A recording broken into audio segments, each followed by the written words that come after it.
From the USC Leonard Davis School of Gerontology, this is Lessons in Lifespan Health, a podcast about the science and scientists improving how we live and age. On today's episode, we're joined by John Walsh, Assistant Dean of Education and Assistant Professor here at the USC Leonard Davis School. Walsh is the winner of numerous university awards and National Science Foundation grants for teaching with technology. He joins me today to share his tips on how teachers and students can make the most of online instruction and to discuss how our life experiences can help us meet this challenging moment in time, both in the classroom and outside of it. Hi, John. Hi there, George. Always good to see you. Good to see you, too. To begin with, how is the new school year going? It's going as good as it can be, George. Obviously, these are not optimal times. And both you and I know that a big part of who we are in the classroom is being on stage. And, I feed off the energy of being in the classroom with the students. That being said, you and I are both professionals and we know what we got to do. And so what we've had to do is make the best of this new media, and Zoom is the media of choice, and to try and engage the students and really kind of do what we do in the classroom, George, and bring it to action in Zoom. Yeah, in some ways, from my perspective, I like Zoom because I have on the screen the 40 or 50 students who I may have in class, and I can pick them out and ask them specific questions instead of being in the auditorium where they're all trying to hide in the back of the room. So I find there are some positives from this experience, although, as you say, there's nothing like having the feedback from a live audience. Right. Yeah, you can't hide if you're in Zoom and your screen is on, like you said. And, in the auditorium, certainly they might be on their social media in the back and not being so engaged by your Socratic method. What is your background in terms of what you bring to this new technology? What do you do to make this kind of preparation? People like us, George, we make it look easy. I know your prior career, as an actor, people watch actors and they think, I can do that. I can just go in there. I can just wing that. It seems so easy, But in reality, it's just tons and tons of preparation. And it's the same drill in terms of being an engaging instructor, in terms of connecting with your students and then also just having real nice flow to what you're doing in the classroom. It takes tons of practice, and I even go way back when, I'll never forget when I was a postdoc. And then even as an early professor at USC, I had stage fright. And the way I overcame that, I'll never forget when I gave my job talk 30 years ago at USC. And this is the same thing I did at national meetings, is I would have a 50-minute talk and I would rehearse it in the car. I would rehearse it everywhere I was at, in the grocery store. I would get it 100% memorized so that it was clear that I had a complete and total hold on my subject. And that way I would not be glued to the lectern. I would not read anything, It takes a lot of time. And so even now, obviously, I've been doing this for a long time, so I am able to wing it a lot more, but I still put in the time. I still put in the preparation. I'm very visual, and so I make sure that whether it's the images that I choose or the types of videos that I use to complement my ongoing lectures, I survey the internet and I make sure I get the best possible, visual tools to help me out. Yeah, I've seen some of the things you've sent out, and I'm just in awe of the amount of preparation that you do. And you're absolutely right. Preparation is what allows you to be free and not be stuck to some fixed idea of what you're doing, but to be flexible and go with what's happening in the classroom. What do you think are the greatest challenges for faculty, for other people who are maybe not as used to performing as you and I are? Do you think that they go through a period of a severe learning curve in terms of the technology?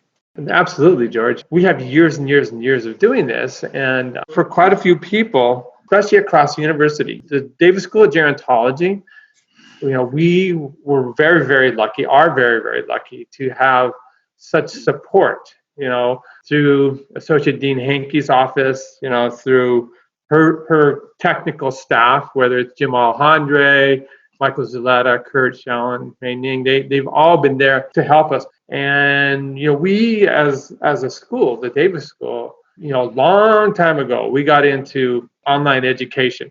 And we were the first online program at the university.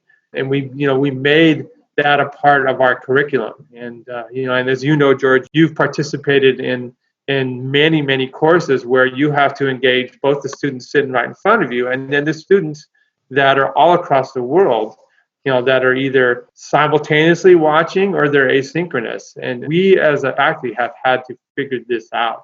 But that being said, this is a little bit different. And so there is a learning curve on the tools. A lot of faculty across the university, even in Davis School, didn't necessarily need to have all their assessments, say your exams, online using Blackboard. And so, boom, we have no choice now. And I have the luxury of having really, really bought into this aspect of education years ago, 20 years ago, and getting grants from the National Science Foundation. And then from that, being able to apply the toolkits that I use there, the toolkits that we have. So what do you think are the challenges for students? We've talked a little bit about what we have to do as faculty and how many faculty who have not had the experience of doing online classes are really in a steep learning curve.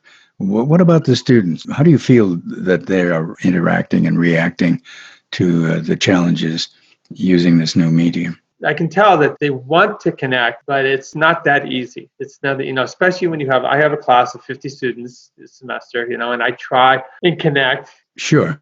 One of the things that is really important is the online students who were in the past. We had a lot of online students who were professionals in the business who were coming back to get their master's degrees, had a lot of experience in the field. And I loved work, and I still do love having those people online and using the Zoom platform so that we can get feedback from them, because in some ways they have so much life experience, information about the particular subjects that we're talking about. If it's, social workers, or I've had dentists and doctors who just, when we wanted to talk about something specific, I would just throw the ball to them and let them pick it up and talk based on their expertise.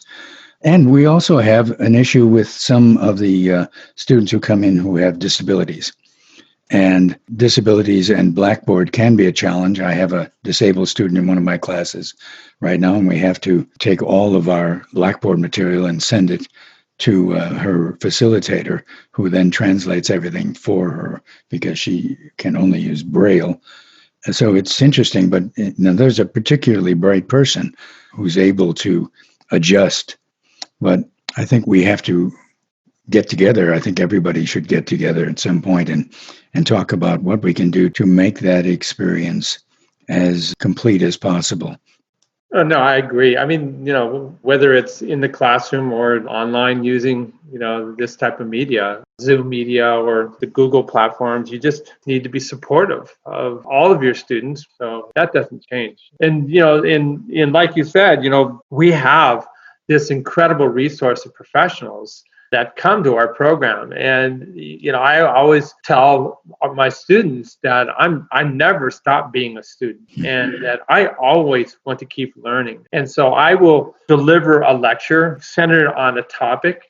And philosophically, I know from my reading and from looking at websites or watching videos about how what we're discussing applies to furthering society or helping you in the workplace. But I love hearing the actual application from students where they're down, boots on the ground, and they've experienced this. And they may even say, yeah, those guidelines or those principles are all good. However, in my experience, and then, you put that in your back pocket. And I'm sure, as you know, George, and then you use that in future lectures. I'm constantly learning. And I tell the students, I don't know everything, and I really want to learn for you. So please, provide us. with that kind of information. I find the discussion section of our classes to be profoundly interesting when we have some professionals who are out there picking up their master's degree and who contribute their expertise to it. And as you say, then you can take that information, whether it's live in person or on the discussion board, and integrate it into the classwork. It's really wonderful. So what do you think about the future with this? Because I think there are things that we're going to continue to use in our classwork that we are learning through this process. What do you think the future holds for us? This is a game changer. It was forced down our throats with a pandemic, but this is a game changer. We as a program have always been a leader at USC in terms of online education, and we can't stop being a leader. We just got to keep up in it. These platforms do offer a level of interactivity that we weren't utilizing before. We had at best, we would have call-in oftentimes when we were in our smart classrooms. But now, we can project these screens, and this is only going to improve. Yeah, when I checked the grades, when we were doing blended classes, the grades between the in-class students and the online students, there was no discernible difference in terms of their learning curve. That's really encouraging, and I think that it's something that we will all learn from in the future. Yeah, absolutely. What do you think about resources for students? What can students do to try to improve the potential that they can receive from this new process? First of all, they have to do a little bit of cognitive behavioral therapy, George. And they have to wrap their heads around, this is my new reality. And so I'm going to put my all into this. And I'm going to get as much as I can out of this process, because this is all about personal development, professional development. And, I do think that if I was a recruiter, I would sit down with students a year from now, 2 years from now, and this is a professional recruiter where we're talking about jobs. I would say, what did you do with yourself during the pandemic? What did you do to further yourself? And so they need to kind of look at this and say, this is opportunity. That being said, a lot of students, just like us, they need to figure out Blackboard. There wasn't a consistent use of Blackboard by instructors across USC. And so students would come to my class or your class, George, and they would see this complementary, engaging use of Blackboard, and they have to figure it out. And they have to look at the things that we're doing in Blackboard. Again, they're kind of wrapping their head around it a little bit and say, this is really cool. At first, I'm not sure if I like doing this, but then with time, I'm really learning a lot. Part of my discussion board, this is asynchronous. This is not the live discussion that you and I are having, but a big part of my discussion board is that for my pre-meds, I want them to be able to not only read, but fully understand medical literature, clinical literature. And so I throw some pretty tough articles at them, and I want them to go in there and talk about it with each other. But in the end of the semester, I get thanked for this, because now they feel empowered that they can go out there and do well in the health careers by reading medical literature. I finished about a half hour early the other day in a class, and so we just talked for about. Actually, we were running late by the time we finished just talking about the course and class and the elements of the class and what's important, what's not, and what one should do in terms of what I expect from students, and what they can do to contribute to the class themselves. We've been doing this for 10 years. We've had these online classes, so we are uniquely qualified to work through this pandemic. But in all the time that I've been doing this, I have never taken time when I knew I was finished with the class, there was nowhere else to go, to just say, okay, let's just talk. And that's exactly what we did. And there were 17 students in that class, and we all talked and we just shared information, ideas. And to me, it was one of the most satisfying classes that I've ever had. So there are positives. There are things that we can learn and ways that we can interact that we haven't done before.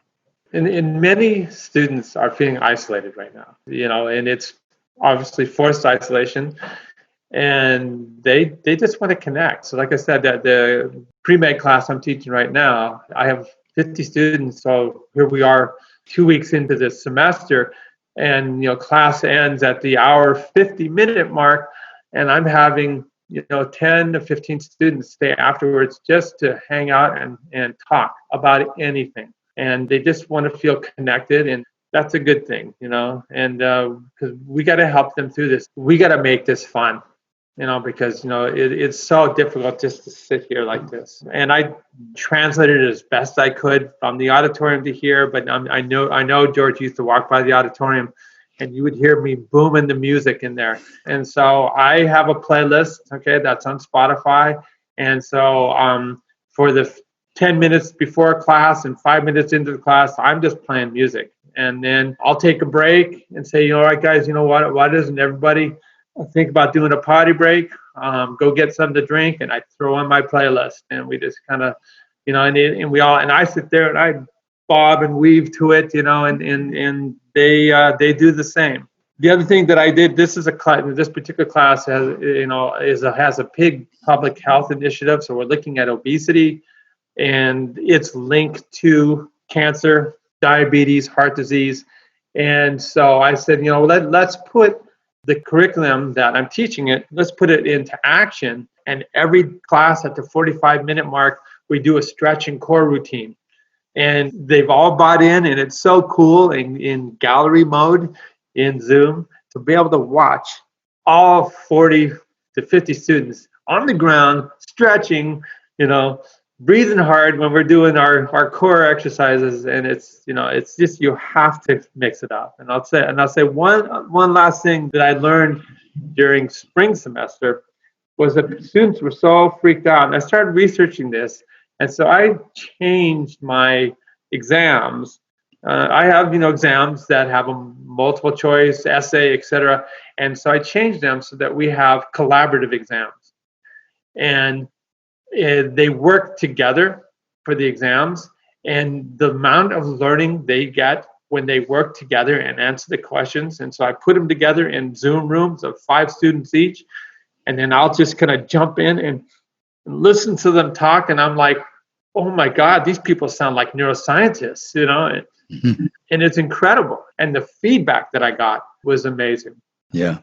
I've been working the last few years with, particularly in my program evaluation class, with groups, and it is such a positive experience for the students and for me to see the growth that takes place when people work together and out of class, get together electronically and try to figure out how to put together a presentation about a particular evaluation project, and then a final paper where they each take a part of it, and then it's integrated into one presentation and one final paper. And you're right, the learning, the growth, the interaction is just fabulous, and it's something that we need to do more of. I can ask you a question, George. What most students are in fear of right now is jobs. When I talk about you, George, I say, you can have multiple careers in life. So don't be so worried about this definitive career right now. There are life phases, and you take opportunities. And certainly, why don't you speak to, how your careers have just transitioned throughout your life? Well, it's interesting. I have taken an unusual course in college. At home in the summer, I met somebody and got married at 19, then had 4 kids by the time I was 24. I took a job when I was 20 building elevators. And, I never even picked up a hammer before that, but I had a knack for circuitry. Elevators have sheets and sheets of circuitry. And I became a troubleshooter in electronic circuitry, much to my surprise. And then, I had a job where I was taking care of these elevators on Michigan Avenue. And I was walking down Michigan Avenue one day, and a woman stopped me and said, "What do you do for a living?" I said, "I'm an elevator troubleshooter for Westinghouse." And she said, "Have you ever thought about doing print work?" I said, "No, I don't know what print work is." And she said, "No, you could be a male model." And I thought, that's crazy. We could walk between here and the Chicago River and find, 10 guys who look better than me. She said, yes, but you have a look that I think we can make money with. Yes, there are always better looking people, but you have this kind of wholesome all-American guy next door look that we could sell. And I thought, okay. So she said, come up to my office. She handed me her card. She turned out to be the biggest casting person, agent rather, in Chicago. And she got me together with a photographer who turned out to be a friend of a guy I used to play baseball with. I mean, life is full of surprising coincidences. So I did that. I got into acting. I was 30 years old, and I moved to New York and got involved with the Actors Studio, and I developed a career as an actor there. And then I came out to Los Angeles and pursued it back and forth. I did 7 soap operas and, a couple of thousand commercials. And what I really loved to do was plays. And so, I started, the first play I did was at the University of Chicago in their theater department. So that was all a wonderful experience. And I enjoyed the work. I didn't enjoy the non-work, the times that you are waiting for another engagement at all. I hated that. The ups and downs were monumental. And so I became a victim of generativity, something that we teach. And without even realizing what was happening, I wanted to do something, and I wanted to do something more that I thought was more meaningful than pitching Tipperillos, which I did and made a lot of money for. So I went back to school. I was 55 years old. I didn't have an undergraduate degree. So I spent 2 years in undergrad getting my undergraduate degree because I had hundreds of units, but they were scattered all over in different things that I had touched upon. And then I went into the master's program and did that in 2 years and was accepted into the PhD program. So that's a long-winded way of saying there are lots of things that you can do that come to you unexpectedly. I always say if someone opens a door for you, don't slam it in their face. Go walk in and see what's going on, because it might be an opportunity that can change your life in a very positive way, as it did for me. I had 4 kids and a couple of wives and lots of bills, and I survived all of that because I didn't turn my back on something that I had never thought of before.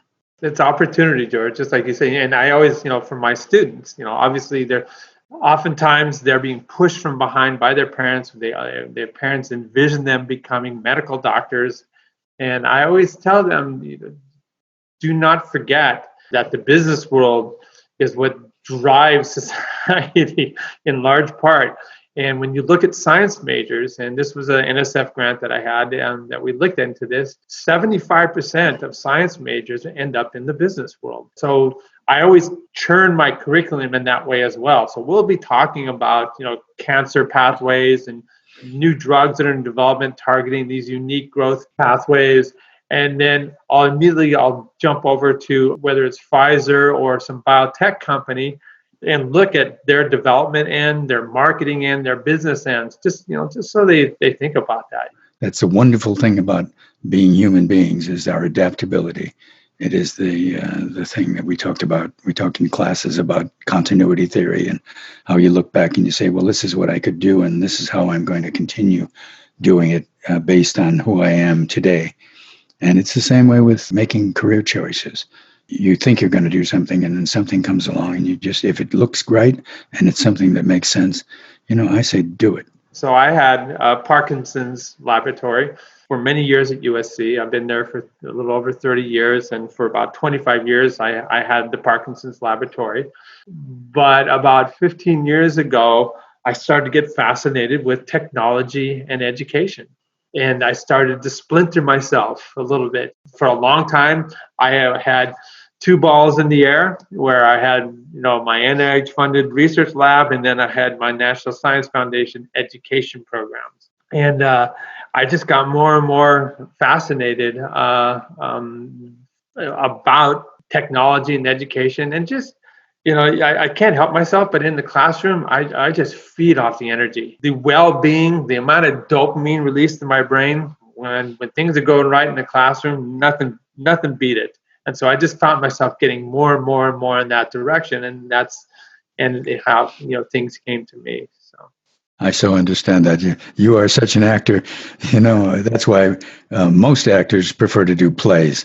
because you get that feedback, that instant, even when people are just quiet. That's the feedback you're looking for, and it just feeds you. It makes you come alive and say and do things that you don't expect, that aren't necessarily written or expected. It just brings everything to life. And it's the same way in the class. Class is like a big improv for me. I taught improv for 5 years, and the one thing I learned is you never say no. If you say no, you stop the progress. Yeah, I agree. I mean, like I said early on, when you're just a young person, you have stage fright. The best way to overcome that stage fright is every time there was opportunity, I threw myself into it. I always said, yes, I'll do it. Yes, I'll do it. Right. And then you just get more and more comfortable in your skin, and then there you go. So to sum it up, I mean, I think it's based on what we've been talking about, we've kind of interjected a little bit of our own lives into this, which is good. I think that it's important that everybody realize that students and faculty, that it's not a one-way street. It's not. Life is something that we take it on a daily basis and try to make every day work for us. And if something presents a change or a mode that you're not expecting, it may be something that can lead you to something that's even more exciting, that gives your life more meaning. People ask me if I'm thinking about retiring, and I'm astonished. Of course, I'm first of all astonished that I'm 80 years old, but secondly, I'm further astonished that anyone would think that I would ever consider retiring, as long as I'm, have my faculties about me and I'm able to perform, because life is an endless performance, as long as it lasts, at least. I loved it when you said earlier that it's such an ongoing learning experience, whether you're a student or a faculty person. It is. I never contemplated the learning experience that I would undergo from teaching. Every form of it that I've done over the years, it has just enriched my life and how I feel about teaching and the life experience. Yeah, and one of my favorite things that I say, I was just reflecting on it right now when I'm in the classroom, is when the students ask me a question, they say, I really don't know, but I'm going to look into that. And it forces you to go and further yourself. Yeah, I mean, that's one of the important things that I always say is there are no wrong answers. As long as you answer, that's good. It's never going to be wrong. Even when we're doing research and it doesn't work out the way we expect, we know that the mistakes we made or the things that didn't go right will help somebody else down the line who won't make those same mistakes, or who won't approach a problem in quite the same way because of the work that's been done before. So, that's what it is. It is a learning experience for all of us.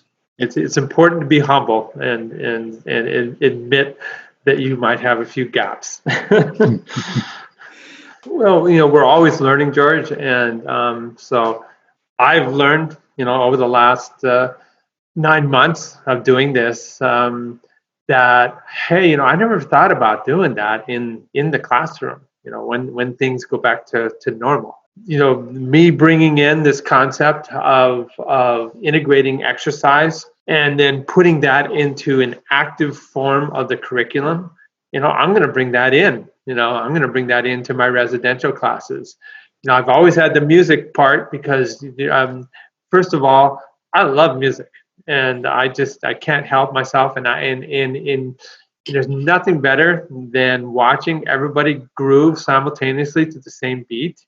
And it's like we become, and I'm going to date myself a little bit here, but it's like all of a sudden we become the Borg from Star Trek, where we have all of the same mentality, and you can see everybody just getting into the groove together.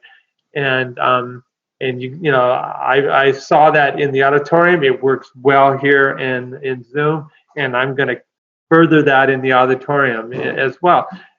Yes, I'm going to teach hardcore curriculum, but you people need to have a mental break, and so that they can come back in and be ravenous. And studies have shown that music activates all parts of the brain, and then once the music is turned off, boom, all parts of the brain are engaged in whatever it is you're doing. And so I'm going to definitely keep that going. And And the other thing that came from this was that I could see how stressed out the students were when the pandemic first happened. And so I came up with this concept of, you know what, we're going to do collaborative exams. And I mentioned the collaborative exams earlier when we were talking. And I was just so amazed and so excited watching the active learning that went on during these collaborative exams. I know now that when we are back in session again, hopefully we'll be back in session in spring, maybe next fall, whenever we're back in session, that I'm going to be sitting there in the classroom and I'm going to, in the auditorium, I'm going to break people up into groups of 6 or 7, and they're going to do the collaborative exam right there in the auditorium. I think it's a really cool way to learn, and it forced me then, George, also to of course I used my best friend Google, and I started finding out about this collaborative exam, and it's this new movement that is out there in terms of education. And I never thought about it. Before was always using lockdown browser. I'm going to catch you if you try and do something wrong. And rather than do that, why not just turn it around into a really fulfilling thing? About a week ago, I said to my students, I'm giving you a series of take-home exams, and you can work on them together. I don't care. I'm here to provide the information for you that you can learn by. You're paying a lot of money for this class. Take the information and learn it. And I got a great response from that. Some of the students were somewhat shocked that I would say, I don't care if you work together on this. In fact, I encourage it. And it goes along with what you were saying, John. There's something about that teamwork that can pay off. Yeah, and they definitely help each other out. So I don't know about your experience, George, but in terms of everybody having a voice and interacting, do you feel like in the Zoom format that some students that maybe would have, elected to kind of fade into the woodwork and not be noticed, do you feel like that they are having a better voice in these Zoom sessions, for example, using a breakout room or something like that? Absolutely. I think that's really true. And so you really, you have to use your skill set in this Zoom setting to put people's minds at ease so that they feel comfortable to say something, and then I take notice. It seems like most of the classroom engagement is being taken over by a handful of students. So then I start doing the Socratic thing, and I do it in a very playful way, and that's the key way, not the crazy way that my wife Julia did in law school, where they would beat you down with the Socratic method. Yeah. I do it in a very playful way. They'll look to your left, and you'll probably see a person who won't be here next year. Yeah, exactly. Do you think that what we're trying to do, because you and I share this idea of trying to walk away from the idea that we have all the answers, and that the students are just substantively in a learning mode, not necessarily in a thinking mode? One of the things that I try to encourage is kind of creativity, coming up with ideas that may not flow necessarily in a direct line, but will get us to the end that we're seeking. Do you think that technology does in fact have a democratic, if you will, with a small d, effect on the students, where they feel that they have a voice in the structure of the class greater than it would be if they were just sitting out there, which is what you and I try to do, is to get away from the podium and integrate ourselves there and get the students involved if possible? It has a democratic process as long as you, as the facilitator, figure out ways to make it work. And so, the project I did, I teach an enormous general education class for the School of Gerontology. It's called A Journey into the Mind. There were 200 students in the auditorium last spring. And then, of course, my last lecture in the auditorium was early March.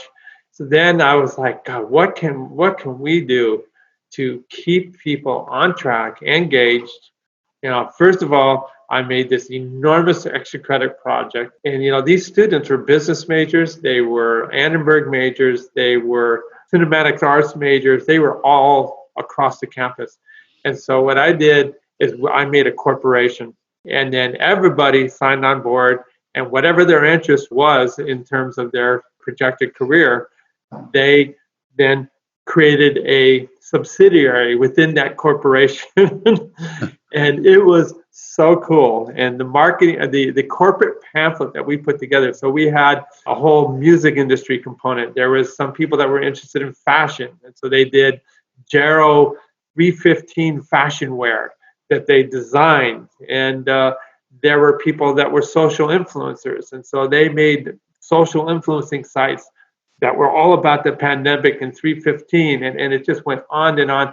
There was the business majors, and so a bunch of them formed human resources, and they created an incentive package for the employees, so that they would participate. It just went on and on and on. And how did that happen? Myself and my co-instructors, Tim Liu, Ray Asha, we facilitated this. We sat down, we said, we got to create something where these people can express themselves and be creative. Everybody, and that's how it worked. That was great. Okay, so long, John. Great working with you. That wraps up this lesson in lifespan health. Thanks to John Walsh for his time and expertise, and to all of you for choosing to listen. Lessons in Lifespan Health is sponsored in part by the Ney Center for Healthspan Science. Join us again, and please subscribe to our podcast at lifespanhealth.usc.edu.